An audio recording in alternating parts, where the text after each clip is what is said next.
Hi అండి, back to our channel LK exclusives. మొన్న యాగంటి వెళ్ళాం కదండి. యాగంటికి ఎలా వెళ్ళాలి అనేది చెప్తూ నేను పార్ట్ 1 వీడియో అప్లోడ్ చేశాను. ఇది పార్ట్ 2 వీడియో. యాగంటిలో ఏమేం చూడాలి, మేమేం చూసాము అనేది నేను ఈ వీడియోలో చూపిస్తున్నానండి. సో మీరు కూడా చూడాలంటే స్కిప్ చేయకుండా చూడండి. సో నేను చెప్పినట్లుగా చాలా ప్రశాంతంగా ఉంటుందండి అక్కడ. మేము యాగంటి వెళ్ళేసరికి ఈవినింగ్ 3 or 3:30 అయింది. ఆ రోజు వర్షం పడటం వల్ల ఎండ పెద్దగా లేదు, చాలా కూల్గా ఉంది. ఓకేనా. సో మరి రూమ్ తీసుకోవాలి కదా, ఆ రోజు నిద్ర చేసి మరుసటి రోజు అభిషేకం చేయించుకోవాలనేది మా ప్లాన్ అనమాట. రూమ్ తీసుకుందామని రూమ్ దగ్గరికి వెళ్తున్నాం అనమాట. చూసారా, ఎన్నిసార్లు వెళ్ళినా ఆ చెట్లు మాత్రం అలానే ఉంటాయండి. ఏ చేంజ్ అనేది లేదు. మేము 6 or 7 ఇయర్స్కి ముందు వెళ్ళామండి. అప్పుడు ఎలా ఉందో ఇప్పుడు కూడా అలానే ఉంది యాగంటి. ఓకేనా.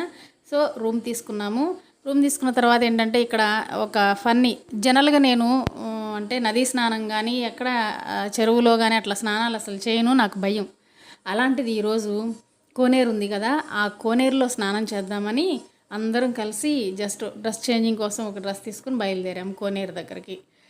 ఎందుకో మరి అలా అనిపించింది నాకు ఆ రోజు. చూసారా సాధువులు ఎలా కూర్చొని ఉన్నారో. అదేంటో మరి టెంపుల్ కొంచెం రిపేర్ చేస్తున్నారండి, మంచిగా లేదు. లేదంటే వేరే రూట్ ద్వారా అంటే డైరెక్ట్గా టెంపుల్ ముందు నుండి వెళ్ళే వాళ్ళము. సో పక్క నుండి వెళ్తున్నాం అనమాట. కోనేరు దగ్గరికి వెళ్ళాము. అక్కడికి వెళ్ళి చూస్తే షాక్ అనమాట. ఇదిగో ఇదేనండి కోనేరు. లోపల అస్సలు నీరు లేదండి.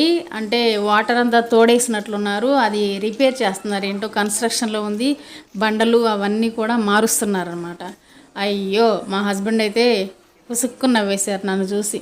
చూసావా, నీలాంటి వాళ్ళందరూ వస్తే ఇలానే ఉంటుంది. మేము లాస్ట్ టైం వచ్చినప్పుడు మంచిగా స్నానం చేసాము, నువ్వెప్పుడూ చేయవు కదా, ఈరోజు చేయాలనుకున్నావు, అందుకే వాటర్ లేవు అన్నారు. నిజమేనా అనిపించింది నాకు. సరే వాటర్ లేవు కదా, అంతవరకు వచ్చాం కదా, సరే స్వామివారి దర్శనం చేసుకుందాము అండ్ రేపు పూజకి సంబంధించినటువంటి అవన్నీ కనుక్కుందాము పంతులు గారి దగ్గర అని చెప్పి టెంపుల్లోకి వెళ్తున్నాం అనమాట. మామూలుగా అయితే ఇక్కడ చాలా నీట్గా ఉంటుందండి. అదిగో మంకీ. ఇక్కడ మెయిన్ ప్రాబ్లం ఏంటంటే మంకీస్ అండి. ఎక్కడ చూసినా మంకీసే. ఓకేనా. అదిగో జస్ట్ బాగుందని క్యాప్చర్ చేశాను. చెప్తున్నాను కదా, ఎప్పుడు నీట్గానే ఉంటుంది. ఇప్పుడు అక్కడ రిపేర్ చేస్తున్నారని ఆ బండలు అవన్నీ తీసేసారు, అందుకని కొంచెం క్లమ్జీగా ఉంది. ఇది కౌంటర్ దగ్గరకు వచ్చాము. అంటే అభిషేకం టికెట్స్ అవి ఇస్తారనమాట అక్కడ.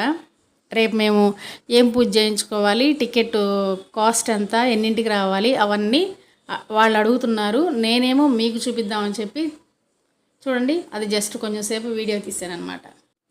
ఒకసారి చూసేసేయండి, నెక్స్ట్ టైం మీరు వెళ్ళినప్పుడు ఏం పూజ చేయించుకోవాలనేది ఐడియా ఉంటుంది. ఓకేనా. సో వాళ్ళందరూ కనుక్కున్న తర్వాత అదిగోనండి, నేను మొన్న షార్ట్ వీడియోలో పెట్టాను కదా వెంకటేశ్వర స్వామి గుహ, దీనికి రేపు మార్నింగ్ వెళ్దాము. అంటే వెళ్ళింది నెక్స్ట్ డే మార్నింగ్ అనమాట. ఇప్పుడైతే టెంపుల్లోకి వెళ్ళి అవన్నీ కనుక్కోవాలి కదా. సో టెంపుల్ దగ్గరికి వెళ్దాము రండి. లోపలికి వెళ్ళాము. చూస్తున్నారు కదండి, ఇది టెంపుల్కి ముందున్నటువంటి ధ్వజస్తంభం అనమాట. చూడండి, ఎక్కడ చూసినా కోతులేనండి. మన చేతిలో ఏమైనా కవర్ కానీ ఏమైనా బ్యాగ్ కానీ కనిపిస్తే పాపం వచ్చి మీద పట్టేస్తున్నాయి. కరవట్లేదు కానీ అవి తీసుకొని వెళ్ళిపోతున్నాయి. ఇదేమో రాజగోపురం అంటారు కదా, అదనమాట. సో జస్ట్ ఊరికి మీరు చూస్తారని చూపిస్తున్నాను. వాళ్ళు నా కోసం వెయిట్ చేస్తున్నారు. నేను వీడియో తీసుకుంటున్నాను కదా, అందుకోసం నా కోసం వెయిట్ చేస్తున్నారు. ఓకేనా. అదిగో మా అమ్మాయి చెప్తుంది త్వరగా రావే ఎంతసేపు అని.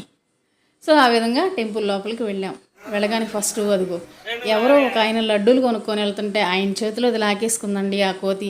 వెంటనే నేనేం చేసాను తెలుసా, నా మొబైల్ షూటింగ్ ఆపేసి బ్యాగ్లో పెట్టేసుకొని లోపలికి వచ్చాను అనమాట. ఓకే.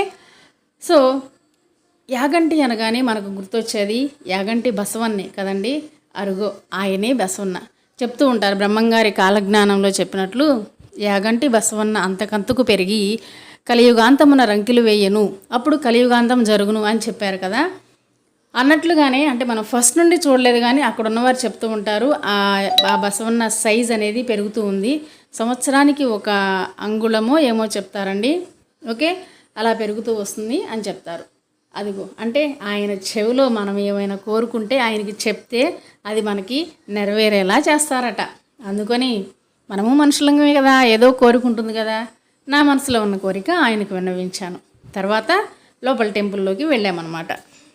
సో ఆ యాగంటి బసవన్నకి ఎదురుగానే మన ఉమామహేశ్వర్లు ఉంటారండి. ఈ యాక్చువల్గా ఇది టెంపుల్ మెయిన్ గర్భగుడి కాదు కానీ టెంపుల్ ముందు అనమాట. అది మొత్తం అదిగో స్వామివారు ఆ లోపల ఉంటారనమాట. మీకు తెలియదు ఏముంది, గర్భాలయంలోకి మొబైల్స్ ఎలో చేయరు కదా, జస్ట్ అందుకొని దూరం నుండి మీకు చూపించే ప్రయత్నం చేశాను. కానీ ఇందులోపు వాళ్ళు ఎవరో వచ్చి అడ్డొచ్చేస్తారనమాట. లేదంటే కొంచెం కనిపించేవారే, బట్ జస్ట్ మిస్. మరి వాళ్ళందరినీ తప్పించి సీక్రెట్గా వీడియో చేయాలంటే అంత ఈజీ అనుకుంటున్నారా ఏంటి? ఓకే, సో ఫైనల్గా అలాగా వాళ్ళు వెళ్ళిపోయిన తర్వాత మేము కూడా పంతులు గారి దగ్గరికి వెళ్ళి రేపు ఎన్ని గంటలకు రావాలి, ఏం తెచ్చుకోవాలి అవన్నీ అడిగేసి మళ్ళీ రూమ్కి వచ్చేసామన్నమాట. ఒక్కసారి ఆ టెంపుల్ అంతా జస్ట్ అక్కడే చూపిస్తున్నాను, ఓవర్లుక్ వేసేసేయండి. ఒకసారి చూడండి, గర్భాలయానికి ముందున్నటువంటి హాల్ ఉంటుంది కదా, అదనమాట. ఒకసారి చూసేసేయండి. సో ఆ రోజుతో అయిపోయిందండి. నెక్స్ట్ డే వెళ్ళి ఉదయాన్నే చక్కగా లేచి 7కి రమ్మన్నారు మమ్మల్ని. యాక్చువల్గా మనం వెళ్ళి పూజకు సంబంధించిన సామాన్ అంతా తెచ్చుకోవచ్చు, బట్ మళ్ళీ బనగానపల్లి వెళ్ళాలి కదా, ట్రాన్స్పోర్టేషన్ ప్రాపర్గా లేదు అక్కడ. సో అందుకోసం అని చెప్పి వాళ్ళకే మనీ ఇస్తే వాళ్ళే మనకు అది అరేంజ్ చేశారనమాట. పూజ అయితే అయిపోయిందండి, చూస్తున్నారు కదా ఉమామహేశ్వర్లు. జస్ట్ ఆయన పర్మిషన్ అడిగి ఒక చిన్న క్లిప్ తీసుకున్నాను అనమాట. సో 7 గంటలకు వెళ్ళాము. మా అభిషేకం అంతా అయిపోయేసరికి 9 అయింది. నాకు బాగా నచ్చే విషయం ఏంటంటే మనతోనే స్వయంగా అభిషేకం చేయిస్తారండి.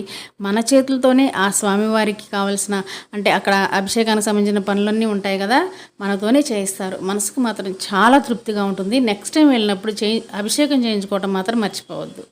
సో పూజ అయిపోయింది, బయటకు వచ్చేసాం. ప్రసాదం అదంతా తీసేసుకొని బయటకు వచ్చిన తర్వాత ఫస్ట్ మనం ఎక్కడికి వెళ్ళాలి, వెంకటేశ్వర స్వామి గుహకి. యాక్చువల్గా లోపల మెయిన్ టెంపుల్ అంటే స్వామివారి విగ్రహాన్ని తీయడానికి పర్మిషన్ ఇవ్వలేదు. అందుకని అక్కడ పిల్లలు ఇద్దరు నుంచున్నారు కదా, అక్కడ స్వామివారు ఉంటారు.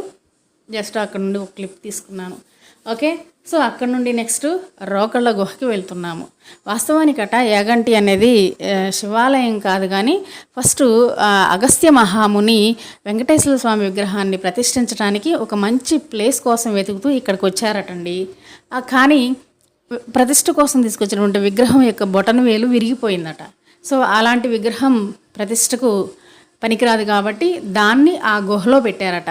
అదే టైంలో ఆయన పార్వతీ పరమేశ్వరుల్ని, అంటే శివుడి కోసం తపస్సు చేసినప్పుడు శివుడు ప్రత్యక్షమయ్యి అప్పుడు అక్కడ ఆయన వెలసాడట. అందుకని వాళ్ళిద్దరి శివలింగాన్ని అక్కడ ప్రతిష్ఠించారని చెప్తారు. నాకు తెలిసింది నేను చెప్తున్నానండి, ఏమీ అనుకోవద్దు. ఇంతకన్నా వేరే స్టోరీ ఏమైనా ఉంటే మీరు చెప్పొచ్చు. ఓకే, సో ఇప్పుడైతే రోకళ్ళ గుహ దగ్గరికి వెళ్తున్నామన్నమాట. దీని ప్రత్యేకత ఏంటి? యాక్చువల్గా శివలింగాన్ని ఈ గుహలో అగస్త్య మహాముని ప్రతిష్ఠించాడండి. ఓకే, అండ్ ఇక్కడ ఒక రోల్ ఉంటుంది. పోయినసారి మేము వెళ్ళినప్పుడైతే రోల్తో పాటు రోకలి కూడా ఉంది. ఆ రోల్లో రోకలి నిలబెడితే మనం అనుకున్న కోరికలు నెరవేరుతాయని చెప్తారు. లాస్ట్ టైం వెళ్ళినప్పుడు నేను నిలబెట్టాను. ఈసారి రోకలి లేదు. ఏమైందని పంతులు గారిని అడిగితే ఎవరో భక్తుడు చేత పట్టుకెళ్ళాడమ్మా అని చెప్పారు. సరదాగా నవ్వుకుంటూ వచ్చేసాం. లోపలికి వెళ్ళి ఇందాక మీరు చూసారు కదా శివుడు, ఆయనకి నమస్కరించుకొని వచ్చేసామన్నమాట. సో ఆ విధంగా వచ్చిన పని అయితే పూర్తయిందండి. ఇంకైతే మనం బయలుదేరటమే మిగిలి ఉంది. కానీ ఇక్కడ ఇంకొక విషయం మీకు చెప్పాలి. మేము ఇబ్బంది పడిన విషయం ఏంటంటే ప్రాపర్ ఫుడ్ అయితే దొరకట్లేదండి. మీరు ఎప్పుడైనా వెళ్తే మంచిగా ఫుడ్ ప్రిపేర్ చేసుకొని వెళ్ళండి, ఓకేనా? సో పూజ అంతా అయిపోయింది, అవన్నీ చూసేసి రూమ్కి వచ్చేసి రూమ్ వెకేట్ చేసేసి రెడీ టు బ్యాక్. సో ఇక్కడ ఇంకొక విషయం ఏంటంటే ఫుడ్ హోటల్స్, రెస్టారెంట్స్ అవి లేకపోయినా అన్నదాన ప్రసాదం అనేది ఉంటుందండి. ఆఫ్టర్నూను, నైటు 2 పూట్లా పెడతారు. మోర్ దాన్ దట్ ఇంక మీరు ఎప్పుడైనా ఏమైనా తినాలంటే కష్టమే. మార్నింగ్ బ్రేక్ఫాస్ట్ కూడా జస్ట్ 1 or 1.5 hours టైం తీసుకుంటుంది, అయిపోతుందండి. మేము వెళ్ళేసరికి అయిపోయింది. మొన్న అయితే చాలా ఇబ్బంది పడ్డాం తెలుసా ఫుడ్కి. కాబట్టి నెక్స్ట్ టైం ప్లాన్డ్గా వెళ్ళండి. అన్నదానం అయితే ఉంటుంది ఆఫ్టర్నూన్ 12 తర్వాత, నైట్ ఏమో 8 తర్వాత, 8 to 9. ఓకేనా? ఇదండి నేను మీతో షేర్ చేయాలనుకున్న వీడియో. యాగంటి నచ్చిందా? నచ్చితే లైక్ ఇవ్వండి. బాయ్.